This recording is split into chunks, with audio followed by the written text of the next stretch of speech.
Welcome to the 102nd episode of the Supernatural Occurrence Studies Podcast. So darn paranormal. My name is Jason Knight, host of the show, and with me, as always, is Oscar Spector, producer extraordinaire and my co-host.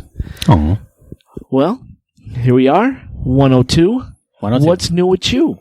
Oh, look at See that. what I did there? See what I saw that. I saw that. You can't do it with 12. There's no other ooze numbers until 22. That just, 122 is the next time you can say that. Done. Mark it down. Mark it. Put it in Google Calendar. What's new with Dude, you? I have been watching a lot of horror movies and like sci-fi bendy movies and thrillers because it's Halloween time and I give myself extra room to watch that stuff, you know? And so I've been letting go of some of my TV responsibilities. That's not real on you. I just want to watch so many things like The Deuce, or I want to watch The Terror, or whatever. So many things out there. Yeah. So I've been watching some movies. Like we watched The Shining. We watched Triangle. Remember the Triangle movie? Triangle? I think I showed it to you. It's about that woman on the ship who finds that ghost cruise liner with her friends. And they go on it. It's completely deserted. I don't remember. And she starts like finding. You haven't seen Triangle? I'm pretty No. sure I've shown it to you. Maybe I'm wrong. It reminds me of that one cruise movie with Femke Jensen. Is that the ghost ship? Yes. Because I haven't seen that since it came out. I remember thinking it was brutal, but not like very good. Yeah, it was men's Mediocre, maybe. Yeah. Middle So of the- Triangle. Triangle's such a good movie, bro. Bermuda Triangle? Is that what they're referring to? Oh yeah, that's the idea. Is that it's Ah. yeah. I like stuff like that. Oh, it's so fun. I Anyway, really do. so I've been watching movies like that. Like I know you didn't like it, but I saw In the Tall Grass, for example. What did you think of In the Tall I Grass? did like it. I know that it goes it goes like it takes like not a 180 maybe, but like a 90-degree turn. A sharp 90. Yeah, it does do like a sharp 90 into like it's like you didn't expect that this is what the movie was heading into. No, not at all. And the thing is that you can't. It's hard to manage expectation. I'm with you. I didn't prefer that either. Yes. But I love the idea of it so much that this could be a field out there. I did too. That's such a good idea. The idea is still in there. It's so, just, listeners, In the Tall Grass, that's Stephen King's son. Wrote it. Wrote it, right. Yeah, co-wrote it, I should say. Yeah. Love the idea. Yeah. Cool Sharp idea. 90. Wasn't pleased with the sharp 90. And but have you seen the show Hannibal? Yes. Okay. Did you catch a lot of Hannibal type of imagery in that movie? Because I don't know if you know this, but that director did a bunch of Hannibal episodes. Really? Yes. He's actually famous for doing the movie Cube. Yes, I remember Cube. That was his standout movie. That was his breakthrough movie. And then he did a movie called Splice. Oh, I remember Splice. That was I like that movie. The woman creature. The scientist couple who create that creature. Yeah, the female creature and it gets seduces and all this. Exactly. Yeah. That's the movie. Very creepy and weird, like uncomfortable, off-putting horror. It was a very strange creature, that's for sure. That's definitely very true. creepy creature. Yeah.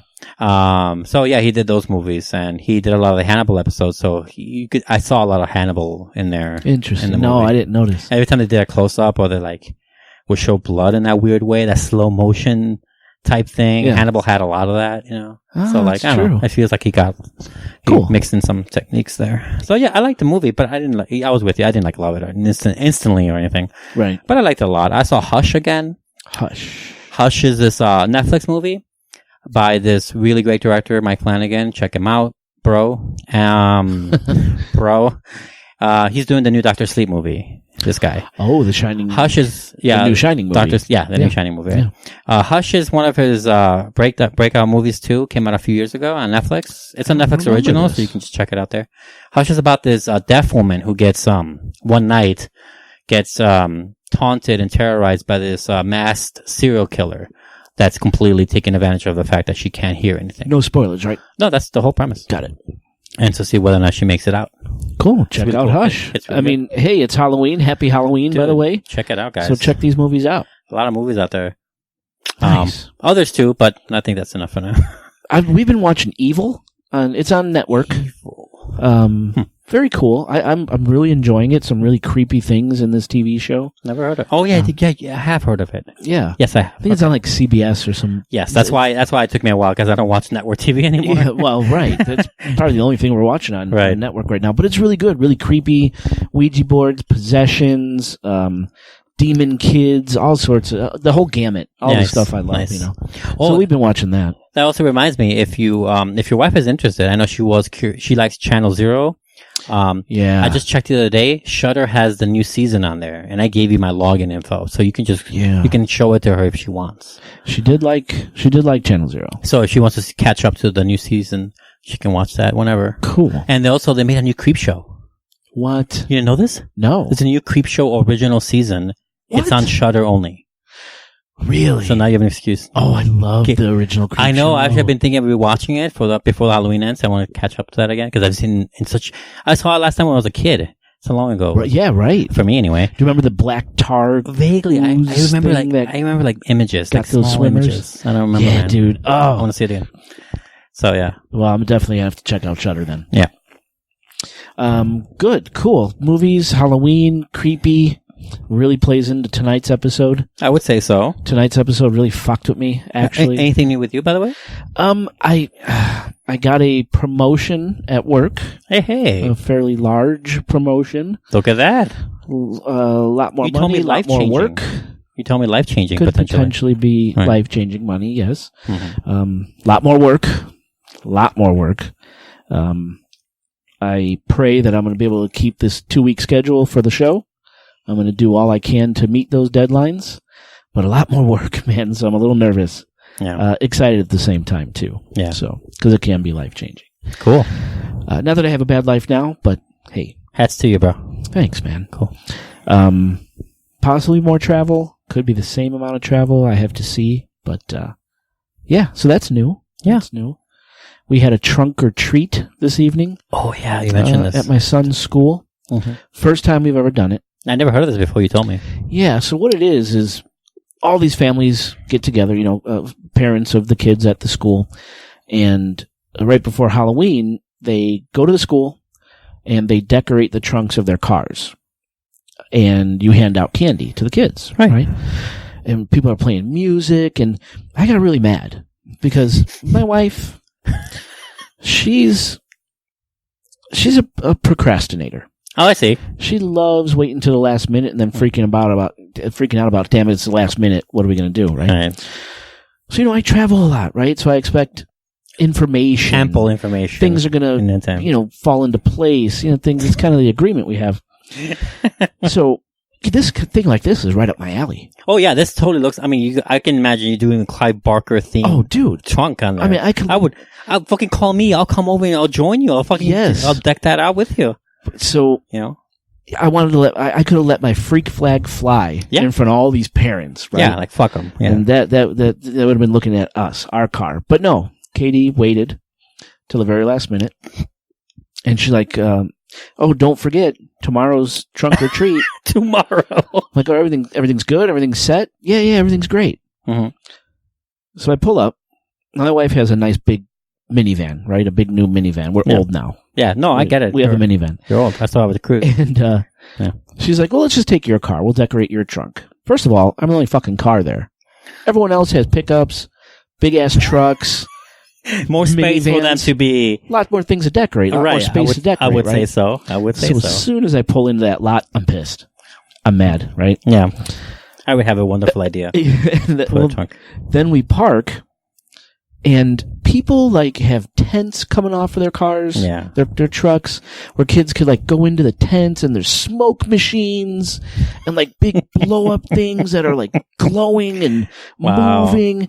And here we are in the trunk of my 4-door sedan. Yeah. And we did decorate it. It was kind of cool, but we had a little zombie in there and stuff. But I could have really decked that shit out. You could have. I had a wonderful idea just now with that car. If you had time crunch and just a sedan, I would have gone to a store, gotten one of those glow in the dark stickers, put inside your car, put some black something lining on it, and make the kids go in there, close the trunk with some sort of freaky lighting inside. So you're locking kids in trunks? Yeah, just close it, and this is how you get your candy. You close it for a minute. This is a horrible idea. I know, it's a great idea. You freak them out, right? You put sounds in there, you put fake blood in it or whatever. Bang on the trunk. You bang on the trunk, you open it, and here's your candy as a terrifying.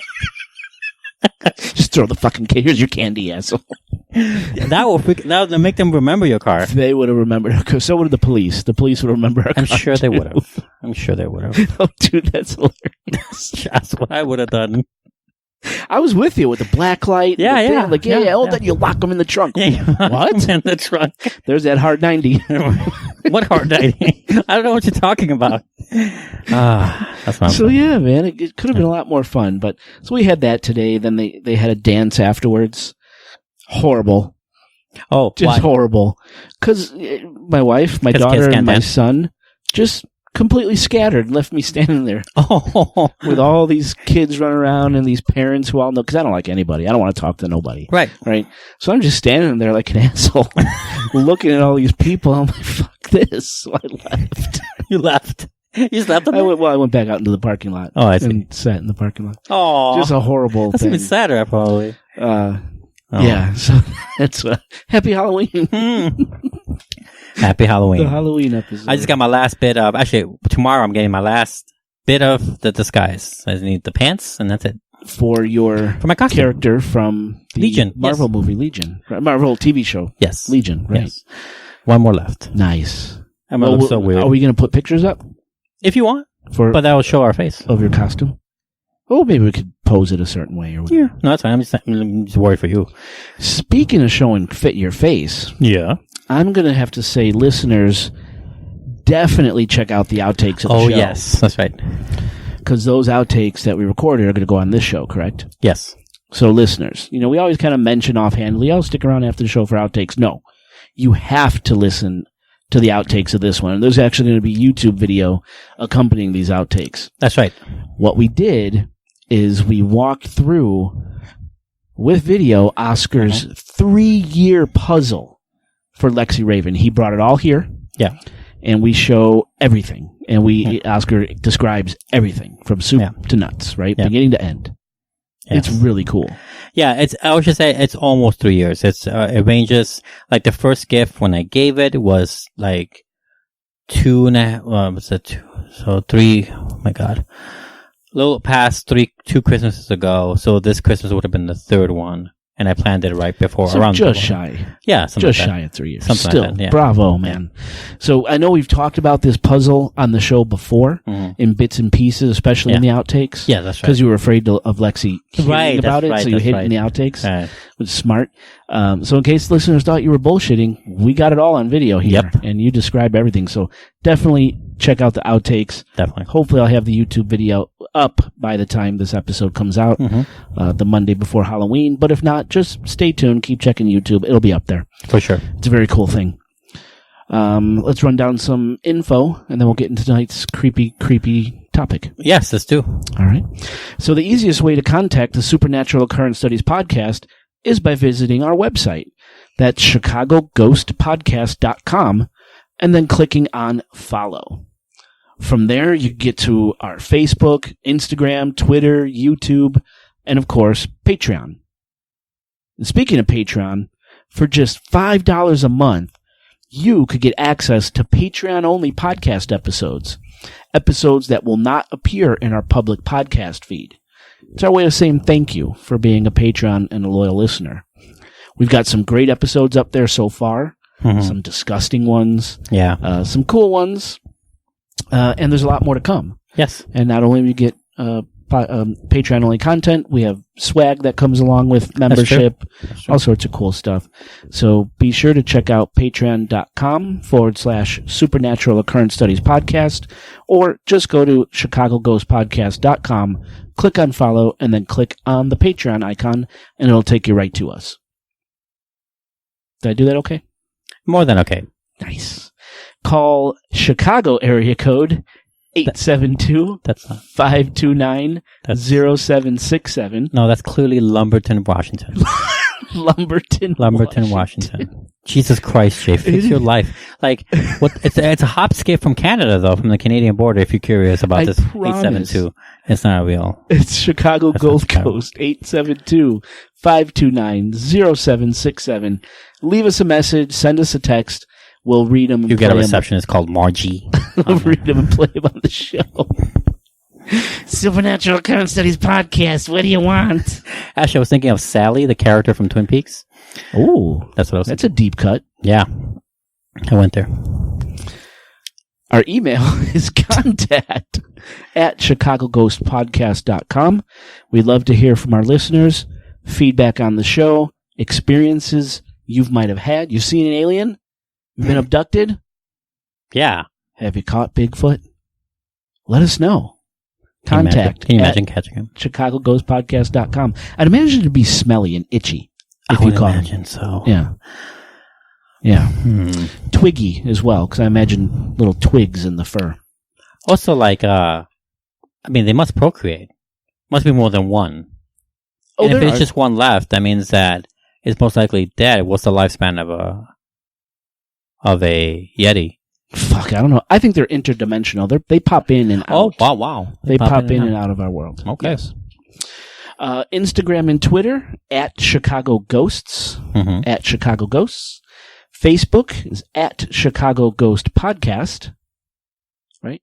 If you say so. I think so, yeah. @Chicago Ghost Podcast. And of course, the easiest way to support the show is by leaving us ratings and some love on iTunes. iTunes ratings helps listeners just like you. The algorithm. Find our little passion project. That's right. Help us play that algorithm. So help us out and leave us some love. Leave us some 5 stars. Yeah. You could do it right off the phone you're listening to this podcast on right meow. And I do have a special shout out I want to give. Oh. I met an incredibly nice gentleman this week. A gentleman by the name of Kevin Lawson. Kevin Lawson is a singer in the vein of Frank Sinatra, Dean Martin, Nat King Cole. Shit I absolutely love. Yes. Like literally every weekend, starting about 3 o'clock, the old fashions start to get poured. I crank on Frank Sinatra radio and I just cook for the family, right? Nice. And usually by the end of cooking, I'm hammered. Old-fashioned sometimes. Yeah, dude, it's great. It's great. And this man, he's a man. Good-looking man, too, gotta say. Before we started recording, we jumped on his Facebook page, listened to his music. Pretty good. Really good. Like, he literally sounded just like Sinatra. I mean, I'm by far no expert in discerning what's good or not, but he sounded pretty good to me. Yeah. Yeah, so listeners, check out Kevin Lawson's Facebook page. That's facebook.com/Kevin Lawson Singer. That's Kevin Lawson Singer on Facebook. Give him a like, give him a review, hire him for your next wedding or your event. I love helping to promote stuff like this, right? Fuck the big companies, fuck all that nonsense. I love supporting local, small, up-and-comers, eh? Up-and-comers, right? And I think this guy's going to go somewhere. Kevin Lawson, facebook.com/Kevin Lawson Singer. If you like that type of old, 40s, 50s, 60s crooner type sound, check this guy out. And there's definitely a time for that. A lot of people like that. Absolutely. I love it. All right, let's take a quick break, and we'll come back and start the show. Okay.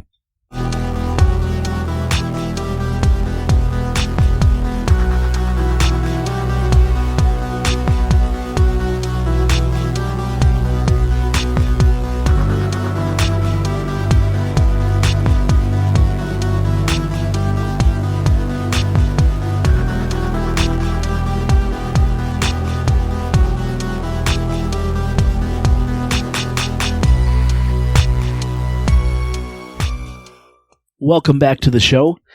Before we get into tonight's topic, there are 2 items I forgot to mention during our rundown. Check out our YouTube. We mentioned the outtakes of Oscar's 3-year puzzle will be on our YouTube channel, the video. That's Supernatural Occurrence Studies on YouTube. Be sure to like and subscribe while you're there so you're notified every time we upload new content. Ring the bell, right? Yep. And I have a request for the listeners. Oh. Yeah. So I want to change an image that's on our website. So if you go to ChicagoGhostPodcast.com, the very first thing you see is the 4 of us standing on E.T. Highway, right? That's right. Well, I've had that image up there for years, and Dave and Joe really don't partake any longer in the show. So I wanted a listener, someone out there, to possibly come up with a new design, something cool for that main image. Photoshop the other 2 out? No. But just something, airbrush, something in the vein of what we talk about, something cool, something creepy. Yeah. Focused around the two of us. And I want to see if anyone out there could help us out with that. Yeah. Okay. We could do a what's it called? What's that band? Fuck me. It's the guy from Detroit, Jack White. Yeah. What was that band he was a part of? Not anymore. White Stripes. White Stripe. We could do that White Stripe. One of their albums. What did they do? Had the I don't remember, but I remember I thought it was really cool. It was red and black, and it had the girl and the guy like sitting opposite each other in a certain pose. I kind of remember that. Yeah. Yeah. It wasn't sexualized or anything, but it was just cool. Yeah. Yeah, so I just figured I'd put that request out there, see if anyone would come up with anything, and we will feature it front center of our website. Yeah. So with that said, yes, the lights are turned down low. Quite so. The drinks are flowing. Well, I have to put a stop to that. You did. You said I couldn't have any more meat until we finish this fucking show. Yeah, and we jump into the next episode. Right. The ceremonial candle is lit. Let's start this show.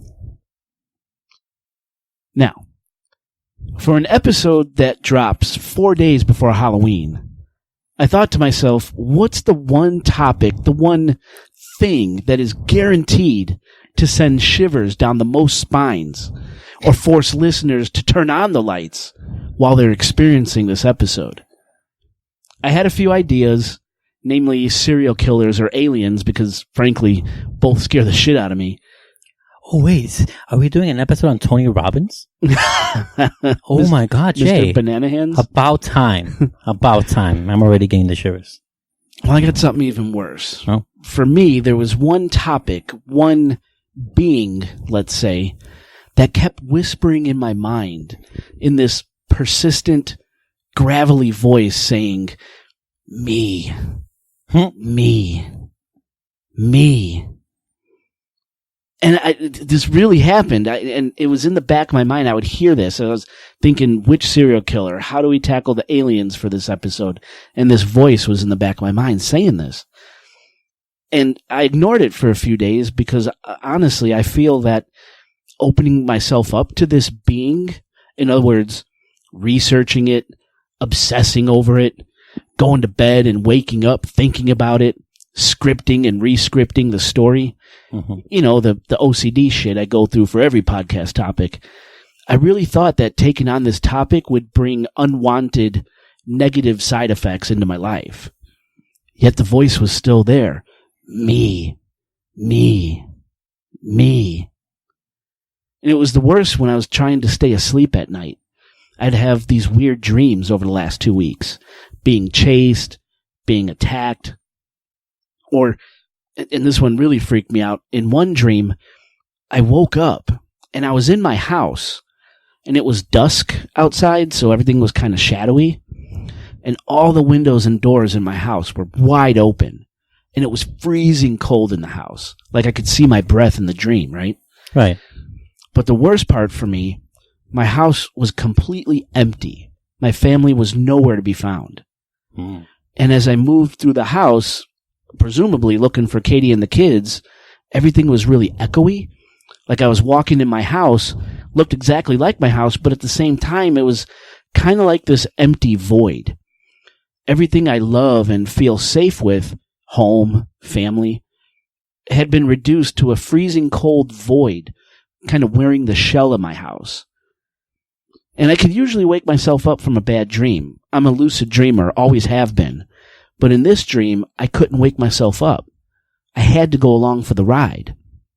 And that's all I remember. Don't know where my family was, don't know if I ever found them, and I don't know what any of it meant. And it might sound silly to listeners, but for me, it was terrifying. Yeah. When I woke up from that dream, I decided to take on the topic, get it out of my head where it was stuck, and put it on paper. And there's one more weird thing that happened while I was deep in the throes of the research of the show. This past Sunday, I was sitting in the front room working on this episode. It was about 11:30 at night, and everyone was upstairs asleep, dead silent. The only light in the front room was the glow from my television sleep screen. You know, kind of the TV's not off, but the screen is black, but it still kind of gives this glow. You know what I'm talking about? Yes, I do. Now, and this is so ridiculous, but in the front room, there's this huge cat tower. My wife, Katie, got our cat Midnight. Yes. You've seen it. Great name. This massive cat tower. I mean, the top of this thing nearly touches our ceiling. So I'm sitting there in my recliner. I'm completely absorbed in my research.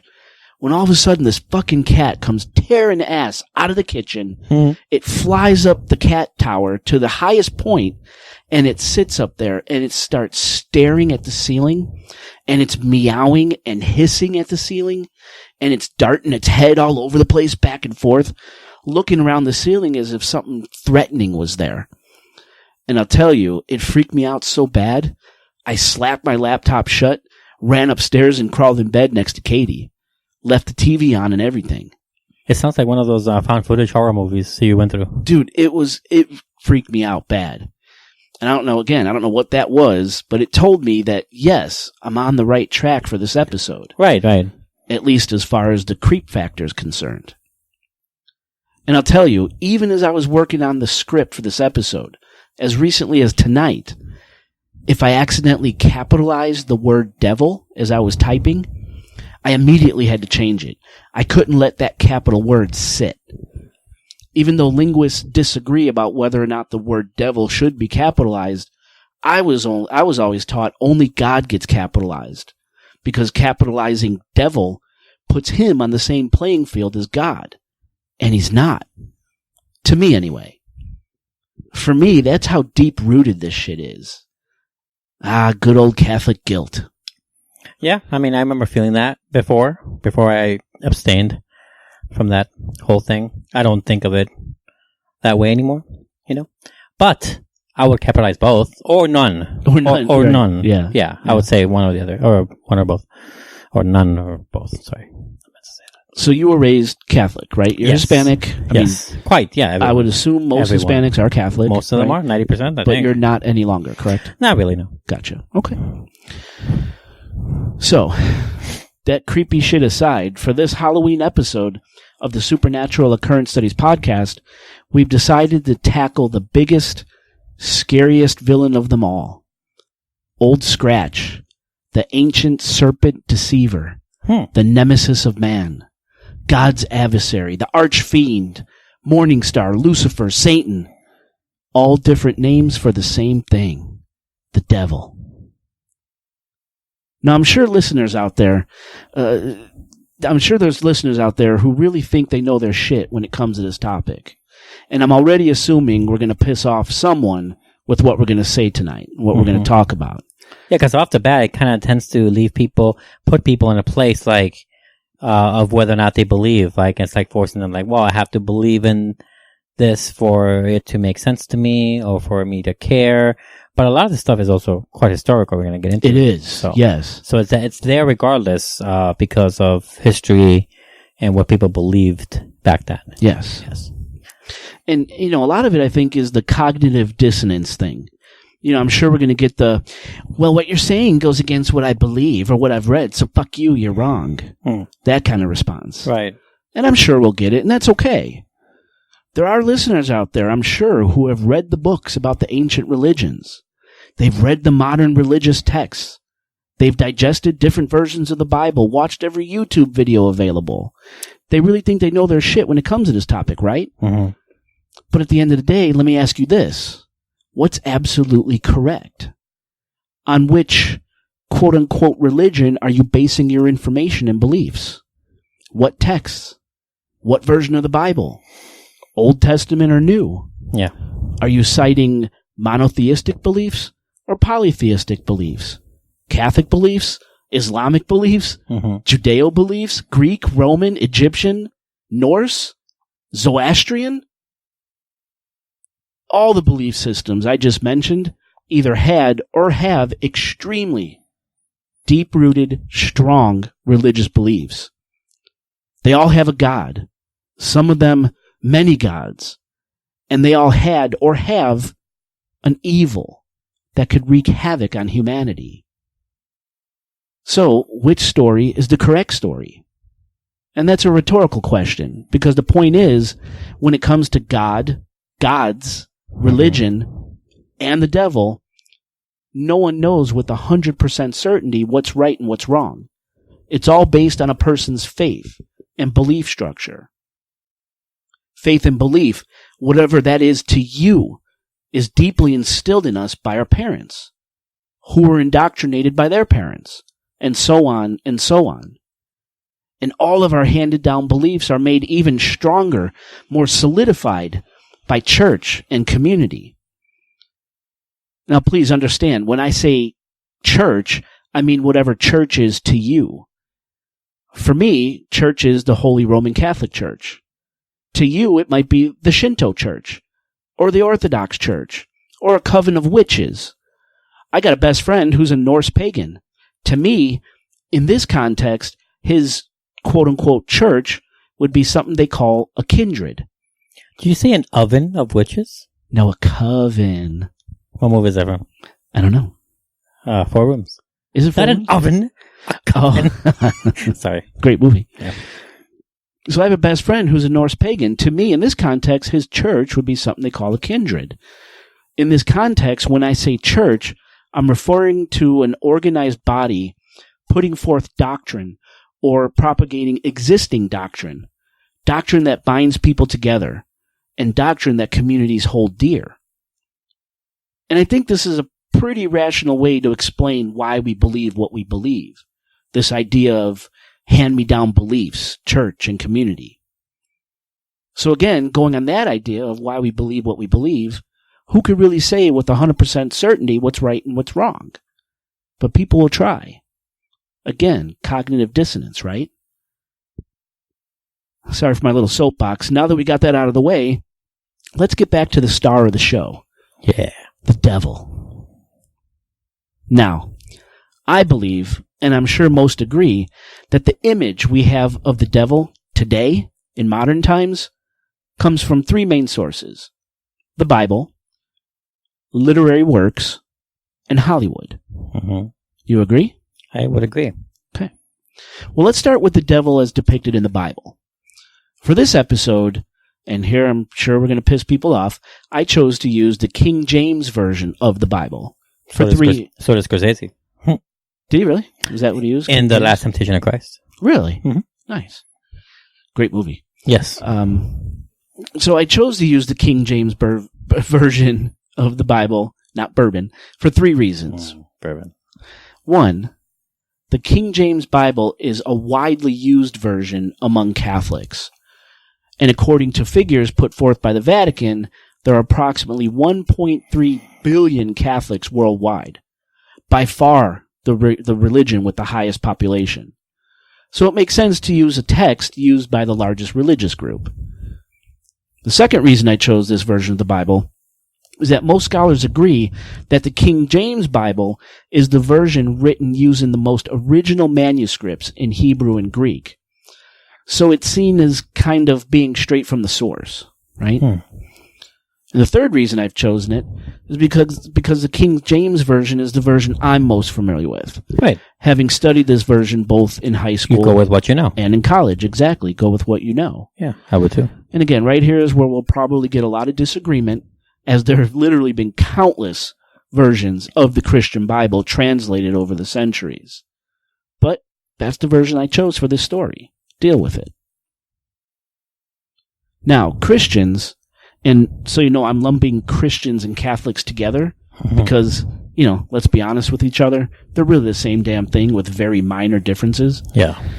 Christians view the devil, or Satan, same thing, as a literal, purely evil being, a physical nemesis to all that's good and pure, a corporeal adversary of God. And in the King James Bible, even when the devil is referred to as a serpent or a dragon, that serpent or dragon is bestowed very human-like attributes in the form of emotion and actions, not necessarily human physical attributes, as we'll see.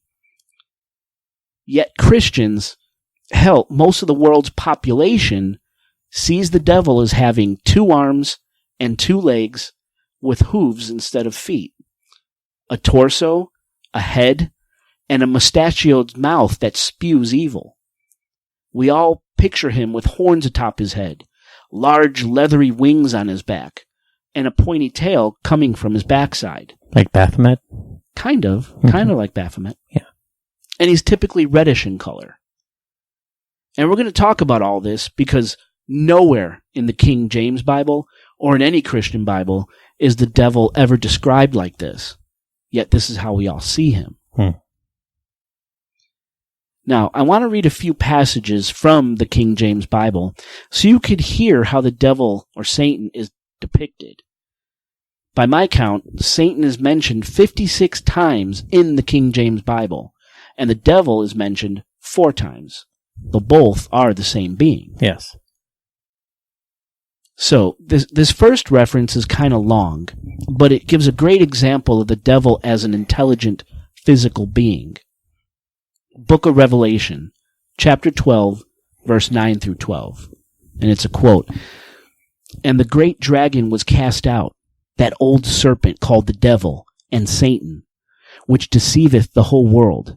He was cast out into the earth, and his angels were cast out with him. And I heard a loud voice saying in heaven, Now is come salvation and strength and the kingdom of our God and the power of his Christ. For the accuser of our brethren is cast down, which accused them before our God day and night. And they overcame him by the blood of the Lamb and by the word of their testimony. And they loved not their lives unto the death. Therefore rejoice, ye heaven, and ye that dwell in them. Woe to the inhabitants of earth and of the sea, for the devil is come down unto you, having great wrath, because he knoweth that he hath but a short time." End quote. Pretty creepy stuff. Revelation then goes on to describe this beast, the dragon, Satan, the devil, as having 7 heads, 10 horns, 10 crowns on the horns, and the name blasphemy upon its head.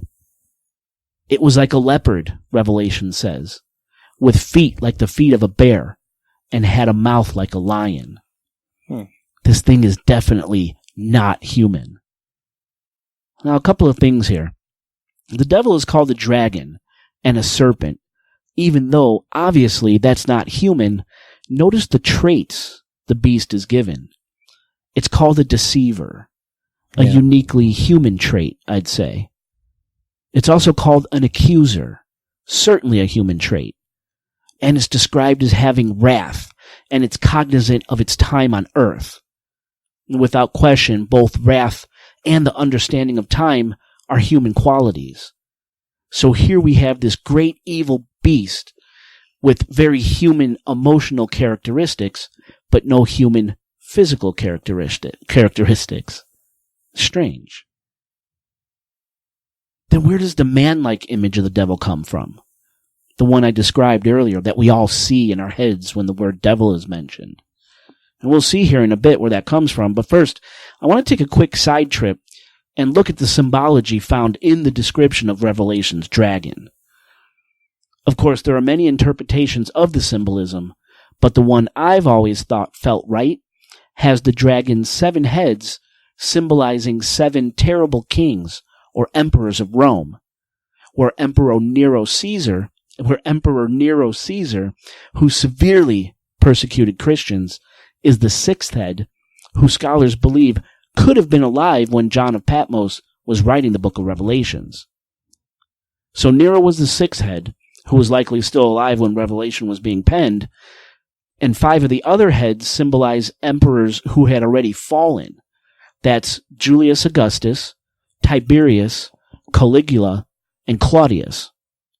And the 7th head possibly symbolizes a king to come, someone named Servius Galba, also known as Caesar Augustus, a Roman emperor known for corruption. Moreover, Rome was known as the city of 7 hills. 7 hills, 7 heads. The dragon's horns symbolize the power held by the 7 kings, as horns, historically, are symbols of strength and power, even virility. And the crowns represent the kingdoms supported by the dragon, these evil emperorships. And I really think Nero had a lot to do with this imagery, because he was absolutely terrible to Christians, slaughtered them left and right.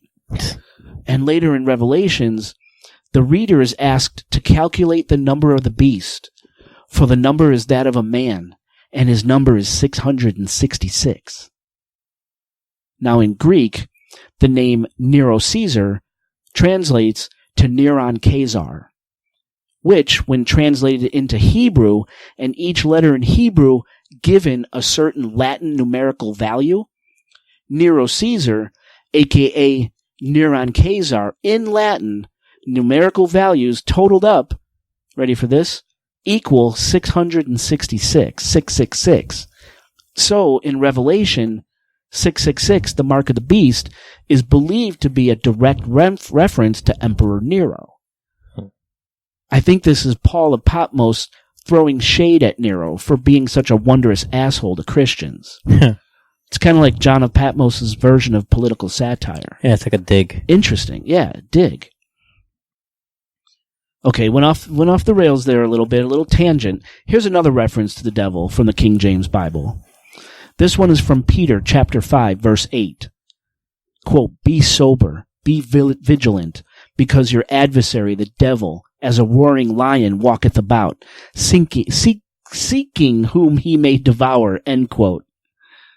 Now here's another beast, this time a lion, and it's described as adversarial. Now to me, an actual lion, it's not my adversary. My adversary is a person I'm in a dispute with or competing against in some sort of contest. Right.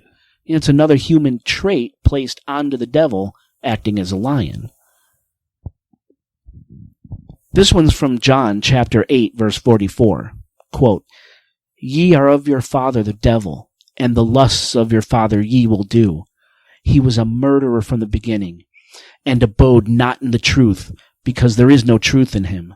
When he speaketh a lie, he speaketh of his own, for he is a liar, and the father of it." End quote. Here, the devil is a murderous, lying, lustful father. Yet more human traits. Right? King James Bible is great at anthropomorphism, giving these terrifyingly evil, vile beasts relatable human characteristics. But where does the devil's human shape come from? That universal image we conjure up at the mere mention of his name. An image so alien yet so eerily similar to ourselves. In part, we could thank a nice little Italian man named Dante Alighieri for the universal image of the devil we all see in our mind's eye. Dante Alighieri penned a massive work called the Divine Comedy, which is considered one of the greatest works of world literature, and definitely the preeminent work in Italian literature. Yeah, it looked so hard to write. Oh, dude. So much work was done. Now, Dante wrote the Divine Comedy in the years 1308 to 1320, and in it, Dante is given a tour of hell, purgatory, and paradise. In that order. In that order, by a pagan soul named Virgil and a beatific soul named Beatrice. You see, since Virgil was a pagan soul, he couldn't take Dante all the way into paradise. Beatrice had to do it, because she was an innocent, pure, beautiful soul, like her name implies. Yeah. Anyway, if you haven't read it, you gotta read the Divine Comedy. It's a massive undertaking, but it's an amazing work, right? Yeah. It's amazing work with a host of incredibly interesting characters. And the drawings and paintings of scenes from Divine Comedy are just awesome. Not to mention that during the Renaissance, all those painters, people took, liberties with the things he wrote, and they put it in painting and oil paintings. They still survive today in statue work, on buildings. They're still up today. Yeah. It's insane work. It's amazing. And the work especially that depicts the 9 circles of hell, as witnessed through Dante's eyes during his first tour with Virgil, his tour of hell or of Inferno. Beautiful. Creepy, scary, beautiful paintings from the 9 circles. Now, I'd like to quickly describe those 9 circles because honestly, they're so fucking cool. So the first circle of hell, according to Dante in the Divine Comedy, is called limbo. Mm-hmm. Now, limbo is a place for virtuous non-Christians and unbaptized pagans. Souls in limbo are forever tortured through the very knowing that they're spending eternity in a place that's an inferior heaven. Souls in limbo live in a castle with 7 gates representing the 7 virtues. And the 7 virtues are the exact opposite of the 7 deadly sins. In case you don't know, the 7 deadly sins are pride, envy, gluttony, lust, anger, greed, and sloth. So the 7 virtues are the exact opposite. Those are humility, kindness, abstinence, chastity, patience, liberality, and diligence. And in limbo, as he takes his tour, Dante sees notable people like Julius Caesar, Socrates, and Aristotle. Yeah. The second circle of hell is called lust. Lust is a place for souls who, when living, were overcome by lust for fleshy pleasures. In lust, souls are blown back and forth by gale force winds, which prevents them from ever finding peace and restfulness. That would suck. That would suck. Yeah. No, this is some old school punishment. Oh, dude. In these yeah. cells. Yeah. Just wait. It gets worse. No, I remember. Now, here in Lust, Dante encounters Helen of Troy and Cleopatra, both notable adulterers. Mm-hmm. Pretty cool. The third circle of hell is called gluttony. In gluttony, souls are punished by being forced to lie in a vile slush from constant icy rain, which is meant to symbolize the personal degradation of one who overindulged in food, drink, and other worldly pleasures as a living person.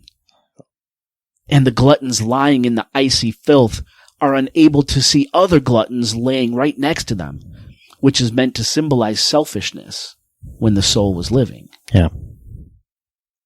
The fourth circle of hell is called greed. In greed, souls are broken into 2 groups. One group who hoarded possessions while living, and another group who spent lavishly. And these 2 groups joust with one another, using huge stone boulders as weapons, pushing the boulders at one another with their chests to symbolize their selfish quest for fortune while living. Here, interestingly, Dante encounters clergymen, including cardinals and popes. Yeah. Isn't that crazy? Yep. Now, the 5th circle of hell is called anger. Here's where the souls of the wrathful and sullen are kept.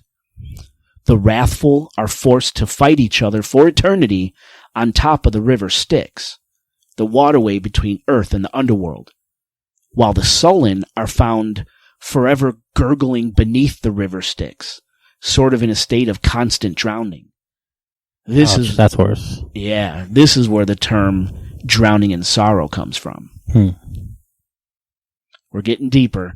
Yeah. The 6th circle of hell is called heresy. In heresy, heretics are condemned to burn in flaming tombs for eternity. Here, the gas bill must be insane down there. Yeah. That's what I'm saying. Here in heresy, Dante runs into an ancient Greek philosopher named Epicurus. He runs into Holy Roman Emperor Frederick II and Pope Anastasius. The 7th circle of hell is called violence, and violence is separated into 3 rings. The outer ring, a ring consisting of a river of fire and blood, houses murderers and those who are violent towards people or towards a person's property. Dante encounters Alexander the Great and other historical figures I've never heard of, forever boiling in the river of fire and blood. Well, the middle ring contains the souls of people who committed suicide.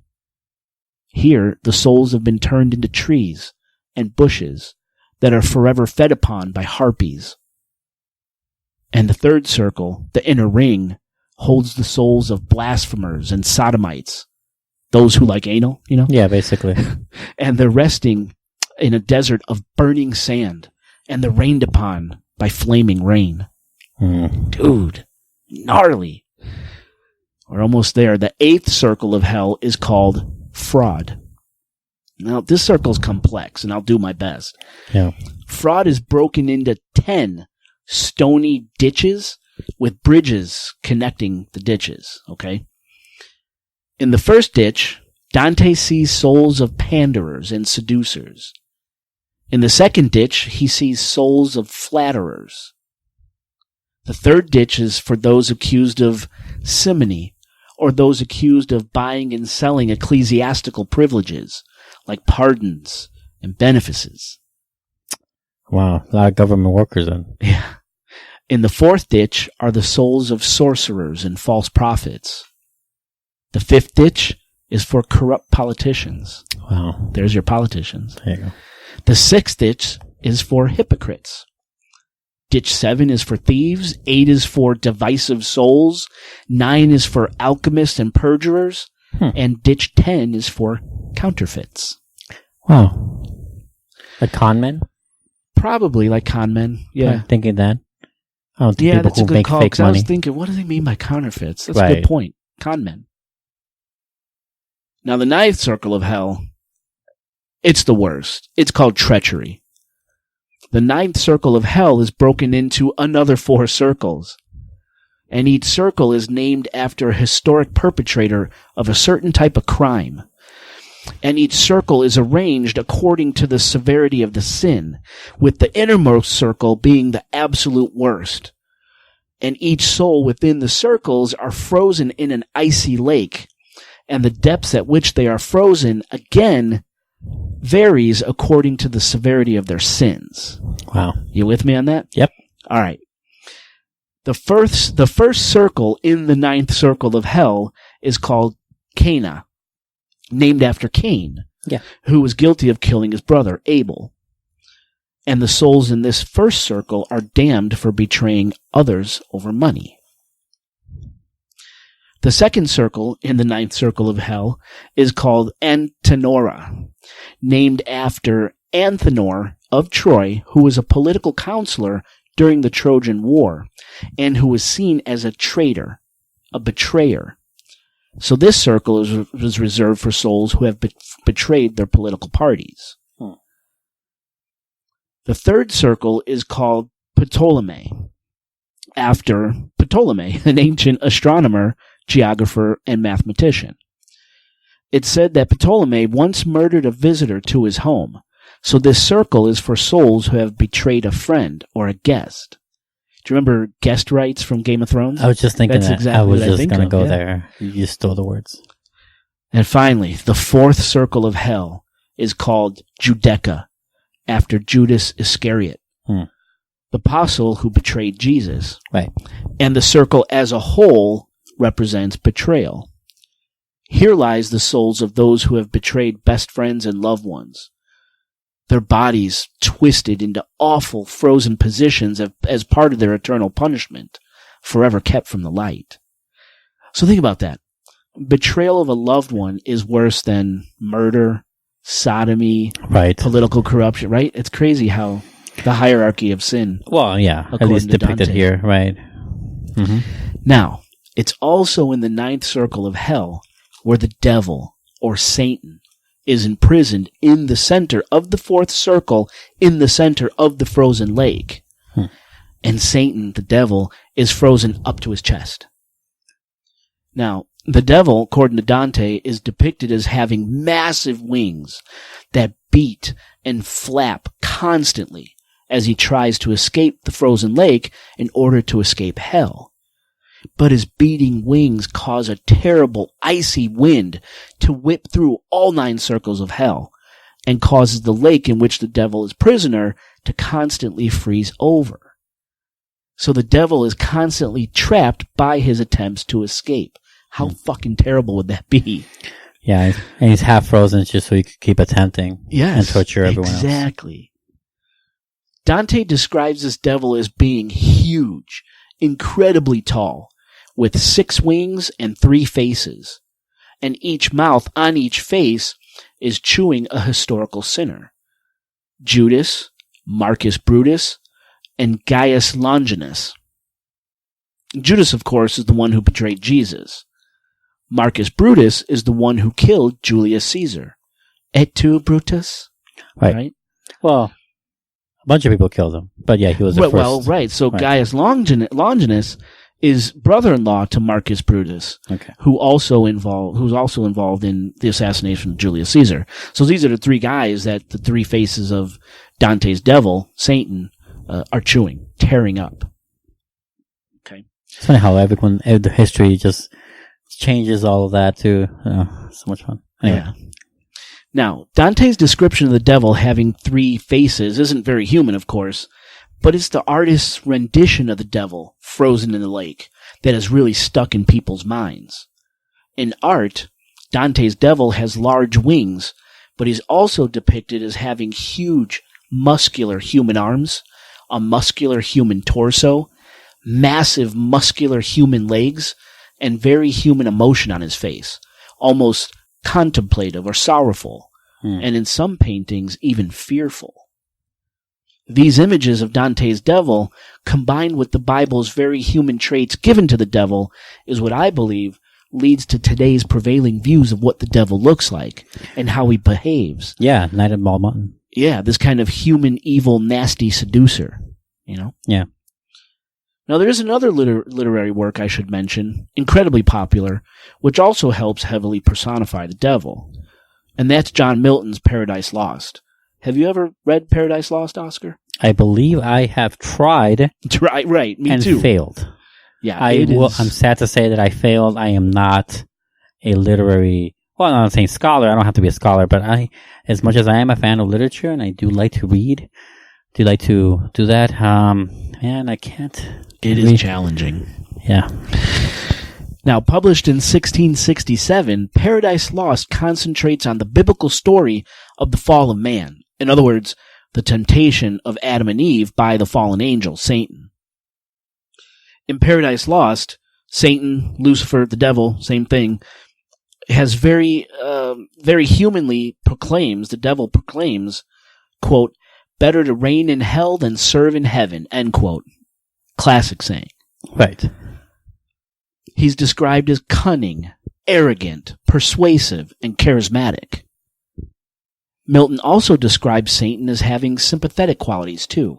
He's a really complex character in Paradise Lost. And in most paintings of Milton's Satan, he's shown as an incredibly man-like being. A slim, trim, muscular body, beautiful almost, with large wings. So yes, Paradise Lost definitely helped shape the devil as we think of him today, as well as how he's portrayed in Hollywood. Yeah, the trickster, charismatic angle is probably where this comes from, because you get that a lot in movies. Yes, exactly. So one of the earliest showings of the devil in cinema came in 1922 in a silent Swedish film called Häxan, which kind of took a peek into the sinful lives of witches and devil worshippers. In Häxan, the devil took on the form we're familiar with, that humanoid trickster, to use your word, Oscar, and seducer, complete with horns and hooves. And then in 1926, we got the German silent film called Faust, a pretty popular film by Hans Kaiser. In Faust, the devil's a man with horns and huge wings who's trying to win dominion over the earth. And from there, the devil has been shown in countless Hollywood movies. So many. In all different forms and trying to accomplish all different types of evil tasks. The show Lucifer, Buffy. Yeah, well, I chose 3. Yeah. And you could probably guess one of them that I'm going to talk about right here. You want me to? Oh, man, I assume it would be. Well, I mean, my first one goes to Constantine. No, The Exorcist. I know. No, I know you're gonna go with The Exorcist. I'm saying, but me, it would have been Constantine. Okay, I know you're gonna pick The Exorcist. Yeah. So I chose 3 movies that kind of depict the devil in 3 different ways. Okay. And yes, the first one I've chosen, of course, is William Peter Blatty's 1973, in my opinion, masterpiece and one of my favorite movies, The Exorcist. In The Exorcist, a demon named Pazuzu possesses an innocent 12-year-old girl named Regan McNeil. Even though the possessor is Pazuzu, which could very well be the devil himself assuming a different name, remember, trickster, the entity actually refers to itself as the devil. Now, evil's main purpose in The Exorcist, its goal is the utter destruction and perversion of innocence in the most horrifying ways possible, using poor little Regan as its vehicle to make the movie's main characters question their faith as well as question the very existence of God. If God exists, how could he allow an innocent child to be infested and defiled in such unimaginably visceral ways? You almost think throughout the movie that if the devil was the cause of Dimitri's mom's death, or Dimi's. Oh, Father Damien Karras's mother's death, yes. Yeah, I almost think of it like it's his response, because I can see, I know that's not what happened, but maybe it could have happened where it's like he orchestrated her death in order for the priest to have that conscience, that doubt. That crisis of conscience. That crisis of faith. Oh, it could be. It seems so like coincidental. Yeah, that's a good that point. As the priest, that would be the entryway for Father Marin, to come in later, like he would trick him that way. That movie has so many layers. So many layers. It's a really good movie. The more I watch it, the more I appreciate it. Yeah, and I'll tell you that great tone. Oh, Jesus, such great tone in that movie. I love that tone.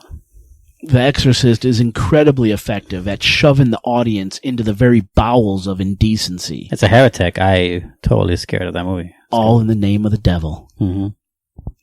Oh, when I was a kid, it scared me half to death. Oh, it scared me. I mean, I saw it as a kid too. Yeah, I mean, it scared me. I mean, I'm a grown goddamn man. I still get creeped out when you get the flashes.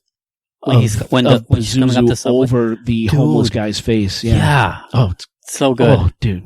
And I mean, the crucifix scene. I mean, what the fuck were they thinking? But that's how the devil is portrayed in The Exorcist. Then there's the 1967 movie called The Omen, based off a book of the same name written by David Seltzer. The Omen presents the devil in an entirely different way than The Exorcist. Yeah. In The Omen, we have an innocent-looking boy named Damien Thorne, who's really the Antichrist. And Damien's ultimate goal is to usher in a new world, a world made perfect for and ruled by the devil and his Antichrist. Unlike The Exorcist, where a grotesque, possessed little girl is the focal point, The Omen features a cherub-like little boy, probably no older than 6 or 7 in the film, whose shining eyes and pudgy cheeks hide the true evil inside. The Omen features satanic imagery like the number 666, branded on little Damien's head, demon dogs, and a suicide committed in the name of the devil and the Antichrist. So here in The Omen, the devil is an overthrower, a slow, subversive, evil conqueror. And in a complete juxtaposition to The Exorcist and The Omen, there's the 1997 movie called The Devil's Advocate, based on Andrew Niederman's book of the same name, starring Keanu Reeves and my boy Al Pacino. Do you like? And Charlize Theron. And Charlize Theron, you're right. In The Devil's Advocate, Al Pacino plays the devil, the very handsome, filthy rich, powerful owner of New York's premier law firm. Pacino's portrayal of the devil is that of a cunning tempter and a seductor who tries to seduce Keanu Reeves' character, who's a rather wholesome Florida lawyer, into turning his back on his wife and his honest life, and the devil tries to get him to become his ruthless, godless right-hand man. Mm-hmm. In other words, the devil tries to seduce Keanu into turning against the light and instead embrace the dark. And you know what Pacino's character name was in The Devil's Advocate? John Milton, the name of the author of Paradise Lost. Yeah. Cool, right? I didn't catch that until I was researching. I mean, I saw it when it came out. I definitely did not like see it with grown eyes, you know. It's a cool, I like it. It's a pretty cool movie. I remember liking it, but Yes. I also remember thinking back on it. It's probably very cheesy, but I remember still I remember one quote from that movie. What was it? It was during his monologue at the end when everything is on the table. You know he's the devil. Keanu Reeves knows this is the point of no return should he decide one way or the other, right? And he's the devil. Al Pacino's giving this monologue where he talks about God and how his hypocritic ways of how he works with humans or with people. And it's like, he says something like, you can look, but don't touch, but don't taste, but don't swallow. That's it. Right. Nice, dude. That's the only line I remember in that movie. So the part I remember the most is they're all sitting around a dinner table. So Keanu and Al Pacino is the devil. Yeah. And they're at this fancy dinner, and all of a sudden these women are there, right? And the women go under the table, and they're giving blowjobs under the table, right? Oh wow! I did not remember that scene. Keanu's like, "What the fuck's going on?" He's down, married man. I'm this wholesome guy, right? And he looks at Pacino, and Pacino leans back, you know, because he's getting his dick sucked, and he smiles. And for the first time, you see his yellow, kind of nasty teeth. Mm-hmm. For the very first time, rich, perfectly dressed, well-groomed man. Now he's starting to show a little bit. The nasty teeth come out. Yeah. Not sharp or pointy, but just funky. Right. It's a really powerful scene. I have to watch that movie, and I don't remember that at all. Yeah, so the Devil's Advocate. So I would think it had a lot of sex in it, but I don't remember any of it. Not really. I just remember thinking back then. There is. Well, maybe I don't back even think then they show it. No, I mean, I don't mean maybe some sex actual, but I remember thinking there's a lot of sex or sex type of things happening. Seduction. Yeah, seduction. Yeah. I remember thinking that. I don't know. It was a long time ago. So those are the three movies I chose because I think those are popular movies that depict the devil in very different ways. Definitely. Right? All showing the traits that the Bible talks about. You know the three that I would go for? Go. What? Well, one I mentioned was Constantine. At Who's the end, the devil in Constantine? It's played by the guy who plays Rush. He plays in a lot of movies. I know Chernobyl in American Gods. That's right. He was in Fargo. Right. He was in a lot of things. He's in Armageddon. He was a Russian astronaut in Armageddon. He's like every bad Russian in every movie. Right, but he's also he's on Bad Boys as a drug dealer Russian guy, I think. But he also plays other types of roles. He's a really good actor. So what would he be doing? What's his traits in Constantine? Constantine is essentially about the not really the Antichrist in a way. It's like about bringing the son of the devil into the real world so he can rule the earth because he's tired of this back and forth shit. Because in this world, demons can influence humans. But as well as angels can influence. So it's like a battle between who influences most in the power balance of it all, right? Oh, okay. So that's what the movie's about. Never read the comic. And at the end, this is whole faint thing. I don't want to spoil it necessarily, but at the end, the main character summons the devil to him because he is the devil's most prized possession. He's waiting for him to die. Because he knows he's a sinner. He's waiting for him to die because he wants to torture him in hell personally. That's right. So he brings the devil down for this large gambit he has. And the devil is played by that actor. And he comes down all like has black tar coming out of him, like out of his feet. And he glides down. He has like a power suit, but he's barefoot. That's right. It has a cool look, you know? Okay. I don't know. He has like that really menacing, but also dark and twisted, almost like a manic look. Yeah. He's manic all the time. He's squirrely almost. God, I haven't seen that movie. I just like the way he's portrayed. Like a decade. I would say. What would be your number two? The Witch. The Witch. I thought about that. I mean, you only hear his voice. Do you like to live deliciously? Right. Yes. Yes, please. Yes. Ding. I'll have that. It's a good movie, dude. The Black Goat. Black Phillip. Yeah, Black Phillip. Yeah. I would say that's a good one.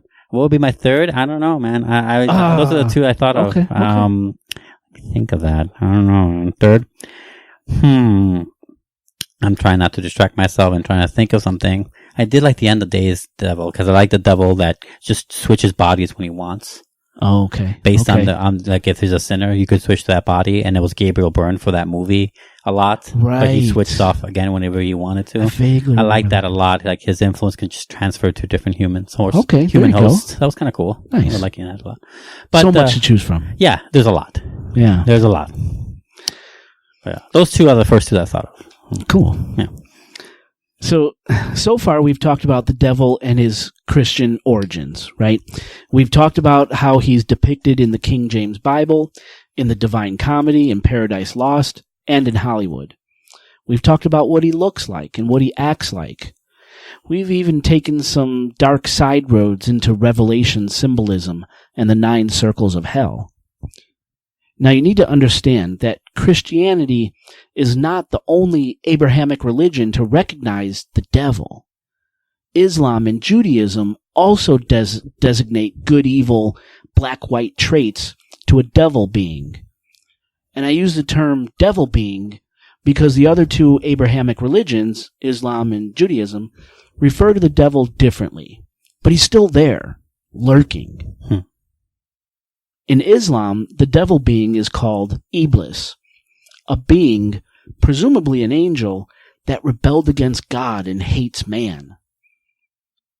And in Judaism, once again, just like Christianity, the devil is called Satan, but in Judaism, Satan, rather than being a physical thing, something with form, he's more of a force in the world that tempts people into sinning.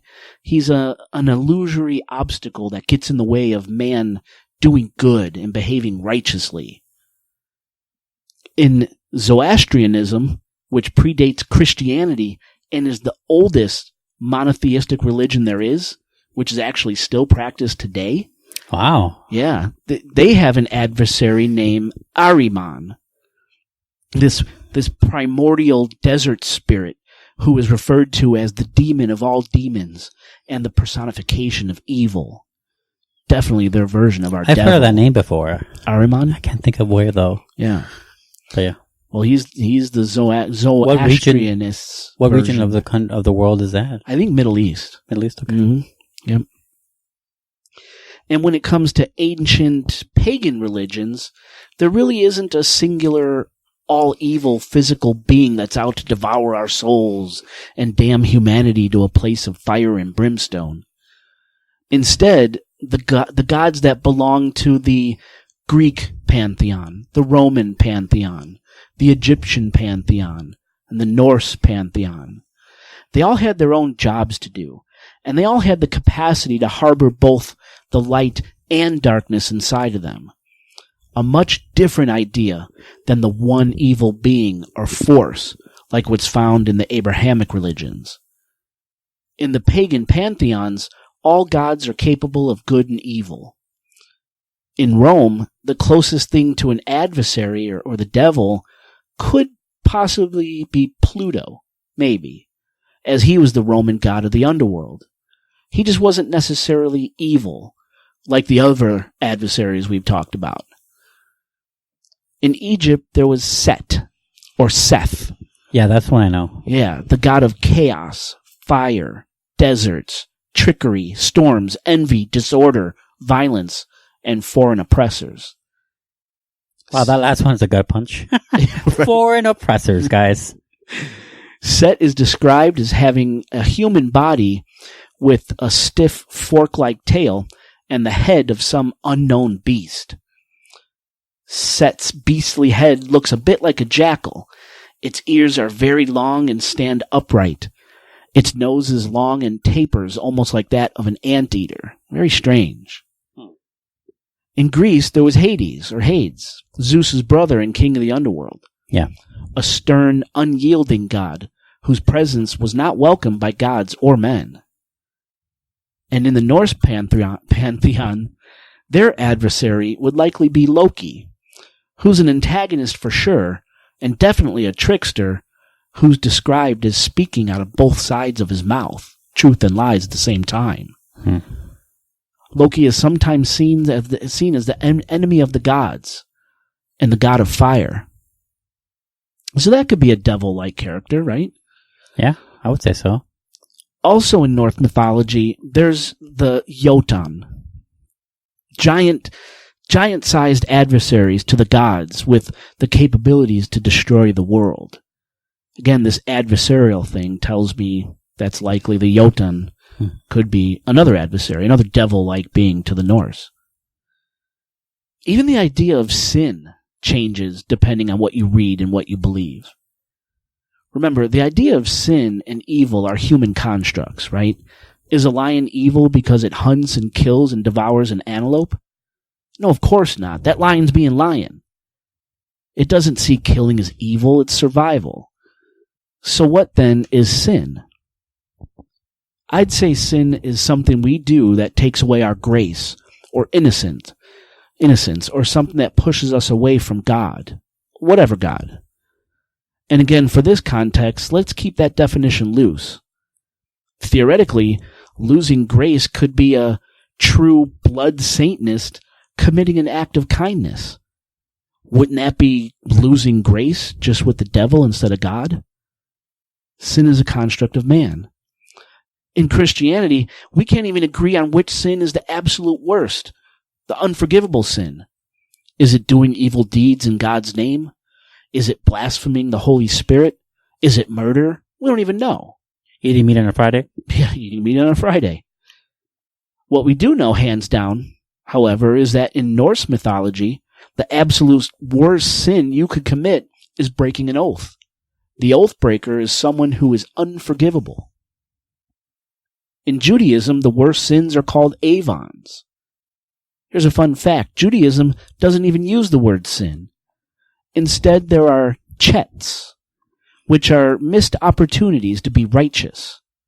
And there are peshas, or conscious decisions to cross the line from appropriate behavior to inappropriate behavior. And then there are the avons. I wonder so many of them are psychologists. Yeah. Jesus. Yeah. And then there are the avons, the acts of abomination like murder and idolatry. Murder and idolatry at the same level. It's so weird. I mean, yeah, I would put probably others. Yeah. No, I mean, murder's up there. So, we're coming to the end here. As we've seen, the idea of a lurking evil, a physical being or a force that is an adversary to God or to what's good can be found throughout history, back to pre-Christian times and likely even further. It's a dark consciousness that wants nothing more than to see our downfall. In countless religious texts, in so many different belief systems, this thing is there. Whether it's a multi-headed dragon, a serpent, a beautiful winged humanoid, a primordial desert demon, or an unyielding dark force, the devil has been and will continue to be the tireless corrupter of man. Finn. Here's some inside base off for you guys. So sometimes he ends something, right? The way he did that, he just ended it, right? Yeah. It seems like the end of the episode. Sometimes I don't know. So I was like, I gave him the cut side, like the baseball universal sign, like, are we done? You're like, out? You out? And he's like, Finn. I didn't know what else to say. No, like, meaning like we should continue talking. I just didn't know that's what you wanted. Yeah. So that's what I got. That's what I have on the devil. Be better with the signs. Some deeply creepy, to use the word primordial stuff, man. Also, like that, when you think of popular culture, a lot of the times the devil is just like they can be watered down to just evil. Like you don't have to put a religious stamp to it.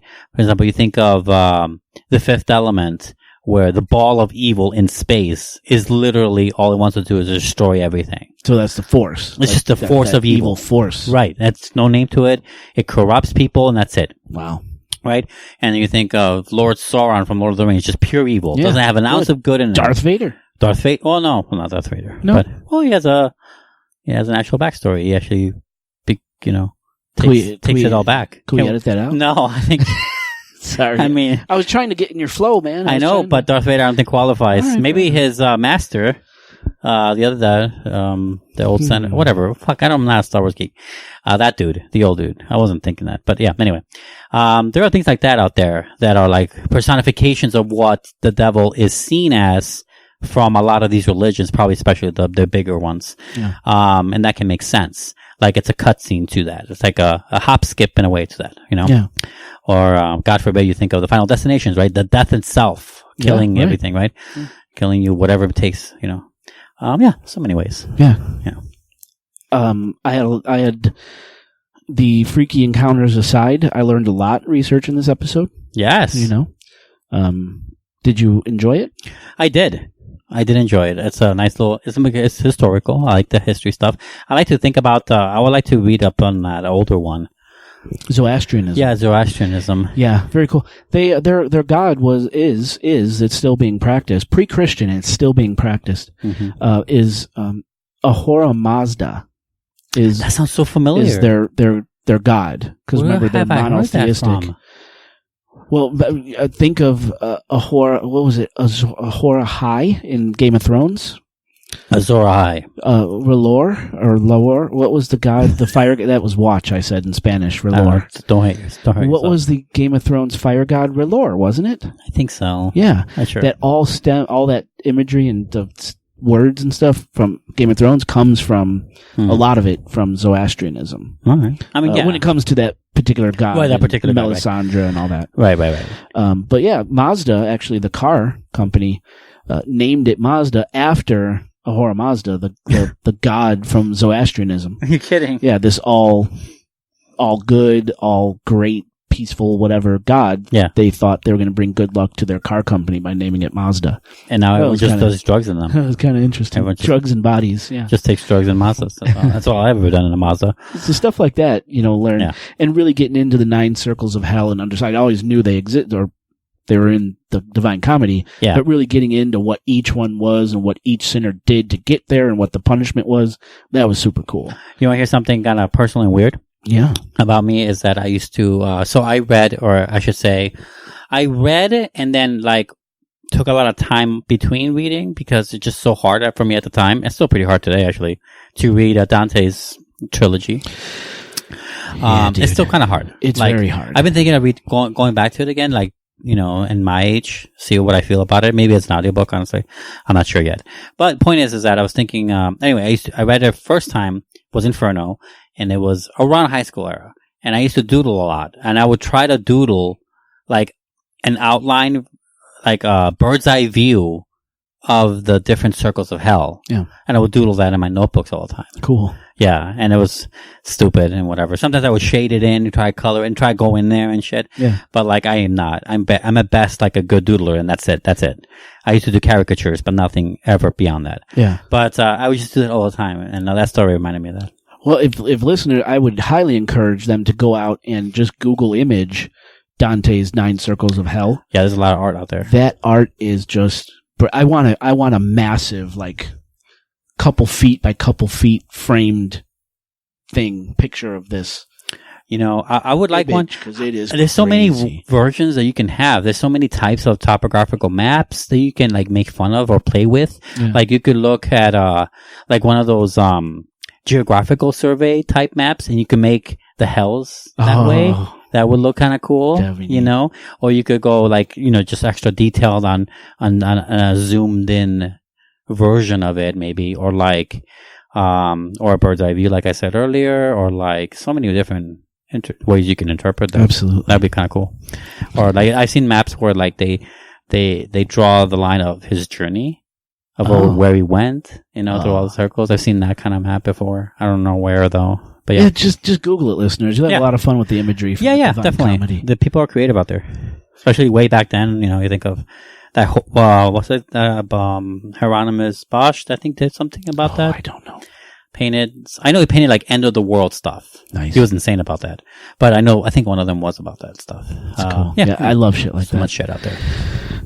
Well, we have a Patreon episode to record next. Yes, we do. And we have more meat now that we finished. Yes, about a really crazy serial killer that's going to be Patreon only. So listeners, if you donate $5 a month, you will get this crazy asshole that we're about to record for Patreon. Yeah. And should we go? $5 podcast. $5 podcast, yeah. Yeah, that's not how the song goes. I was doing the subway thing. Take us home. Okay.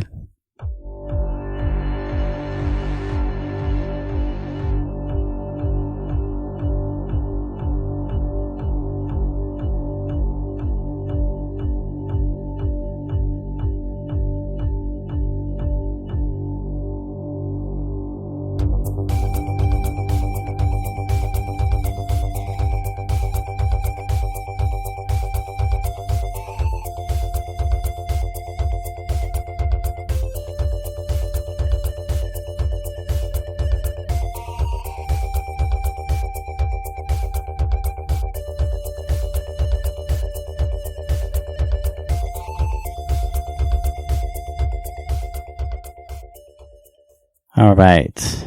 Here's what we have. So what are we explaining today? So as part of the outtakes, we wanted to talk about and show your 3-year love puzzle to Lexi Raven. Which we talked about in the show. We've talked about this a number of times on the show. This is the photo album I used. I don't know if people, maybe thought it was bullshit or what man would do that for his woman. Right. Well, Oscar Spector is the man that would do a 3-year love puzzle for his little lady. Now, we're going to show you everything. We have it kind of spread out here. We're also recording for YouTube so you guys can see this stuff. It's fucking crazy. Every man is being shamed right now because they don't do stuff like this for their women. I know I feel guilty for never having done anything like this for Katie Knight. Right. But this is incredible.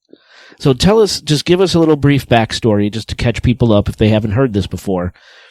So again, this is a 3-year puzzle that you were putting Lexi through. Yes. Correct? Yes. Well, here's a quick recap. I'm just showing you the face of everything. I'm kind of like showing my my romantic side that I keep well hidden from everyone. Now I'm showing it to everyone. Okay. So these are 3 letters. Actually, there was a 4th, I believe, but it had nothing on it. This idea originally came from this bigger basket gift I gave her full of makeup stuff that she wanted and lipstick and things that, she likes. And I gave her this thing, this first letter, which has nothing on it, nothing beyond what is written. And it was written by, with a pen, old-fashioned, like ink and quill pen that she gave me. And I used it all to write all this. No kidding. Right. So it was actually kind of hard. You see all the splotches? Me fucking up there? See me fucking up there? See? These are all mistakes because I don't know how to write the old-fashioned way. Now, the crinkly yellowness, is that... Yeah, I bought papyrus, or like old paper-looking paper from Amazon. I think they call it papyrus. Papyrus? I don't know. Might be my Mexican is there. I don't know. I'm not 100% no. Papel? Sure. So I wrote this to her, but she didn't know this letter existed because I told her when I gave her this letter, I told her that this one was the second one. So it's like, where's the first one? And she found it later on in the basket, hiding underneath the lining. Of the makeup basket. Right. And underneath the basket, I don't have the basket on me. And underneath the basket had like an old Wicca, like love spell for her to keep her safe, things like that. She likes that stuff too. I drew some stuff for her on there and shit like that. So I had that hidden for a whole year before she found it. And you were able to keep your cool for a year? The whole time. Oh my God. The whole time. And then, so I gave her this one. I think in here, you can't really read it, but it says that there's a limerick on this thing, and she can't read it yet, but there's a limerick on here. If we do... Yes, go ahead. This. I don't know if they can see it. I hope they can. Could you see it on the phone? I'm going to see if I could, how do I, yeah, I think they can. If you want to hit the lights, it's right next to you. Yeah, they see it. They can see it, yeah. Look at this. So I wrote like a little love limerick on here. This is all written in the invisible ink. Right. Right? Lime juice ink or something like that. And in here... This one, we'll shine it over here too. I wrote this is like a little funny thing I wrote, like little puzzle things that all have like little smatterings of it. See right here's the answer. Yeah. These are smatterings of, hopefully, to get her to like start thinking of the idea that this is written in black ink or like a glow in the dark ink. Back here, I think there's something too. Yeah, there's a whole letter. Oh my God. This is the whole letter. It was hard to write it because I had to hold the light when I did it. Yeah. And it was kind of hard. Because I don't have and it's still in the quill pen? Yes. Wow. See, I got better at it. See, no splotches on this one, on this side. You're good. I did way better on this one. So, anyway, that's the nutshell of how this began, to let her to say that there was this puzzle that she had to solve. All these letters say it. Puzzle to open this. So here's that cryptex we've talked about on the show. You want to hold it? Yeah. And if you... I mean, this thing has some serious... If you hit someone with this, you could kill someone with this. Yeah, probably. Yeah. And so all of this, and we're going to get to the pictures in a moment too. All of this led to this. Right. Correct? Yes. And this contained. Do you want to tell what it contained, or? Oh yeah, like a little ring, like a little promise ring. It was so. This isn't even a wedding ring, folks. Nope. He went through all this trouble for a promise ring. Imagine when they get married. Yeah, Holy promise shit. ring. It had her favorite stone, which is opal. It was an opal ring. Yeah, opal ring. She likes that crap. I'm not saying so somehow these letters, and here we're going to get to the photos next, they led to a code for this cryptex. Right. These are all like little, wait till you see this. Polaroid sticker photos. I'm not going to show you. Show us one. Show you one. See, it's me, dumbass.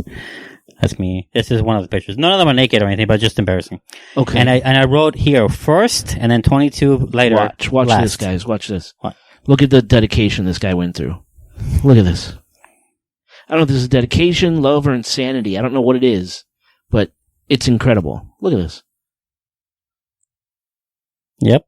All of them have something. All are numbered that way. These are already numbered appropriately. Man. And everything means something. And they all have different things. They all have Man, is that cool? 6-letter words, which is what this requires. 6-letter word requires that too. For the cryptex. So I had her for the cryptex, which is why they're all like 6 letters. And by the way, I'm using this kind of high-powered black light. Yeah. This is what you gave her. Yes, I did. To a while later too. I gave it to her early this year. This tiny little thing. Yeah. She would have to go with this little pen light. Yep. To read. I made it difficult for her. Oh my God, dude. Yep. You are a pimp. You are a pimp. Well, thank you.